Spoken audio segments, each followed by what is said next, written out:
ছিল যদি আমাদের পশ্চিমবাংলার মুখ্যমন্ত্রী সেন্টারের যদি নরেন্দ্র মোদী সাহেব আমাদের কথাটা রাখে তাহলে আমরা খুব আনন্দিত হব। সামনে ইলেকশন আছে 2024, আমরা সবাইকে ভালোবাসি।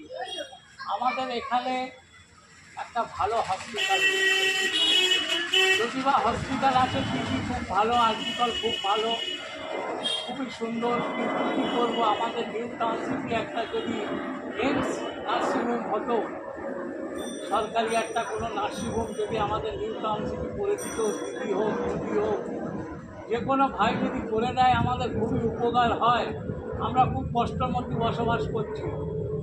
আমরা নরেন্দ্র মোদী সাহেবকে বলতে চাই, আপনি একটু মাথা দেন, আমাদের কিছু দেখেন, বাংলায় আমাদের দিদিকে কিছু টাকা দেন, আমাদের যাতে নিউ টাউনশিপে একটা এমস তৈরি করে। আমাদের এখান থেকে যেতে হচ্ছে সে দিল্লিতে গিয়ে ট্রিটমেন্ট